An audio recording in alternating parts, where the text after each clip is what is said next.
Welcome to another edition of Table Talk. I'm Will Haggis, and this is my good friend Quasimodo. We're high up in the Bell Tower of St. Mark Lutheran Church. This is a wonderful instrument from 1913 as our tower chimers give glory to God through the surrounding neighborhood on Sunday mornings and at times during the week as well. The Bible mentions a lot about music and how that brings joy to God and to people as well. Psalm 150 says it this way: Hallelujah!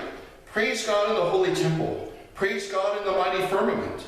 Praise God for mighty acts. Praise God for exceeding greatness. Praise God with trumpet sound. Praise God with lyre and harp. Praise God with tambourine and dance. Praise God with strings and pipes. Praise God with resounding cymbals. Praise God with loud clanging cymbals. Let everything that has breath praise the Lord.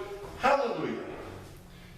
During our COVID-19 quarantine and all that we are enduring with that, let us remember to take time to still give thanks to the Lord, for He is good, and His mercy endures forever. I'm Will Haggis, and this is Quasimodo at the table.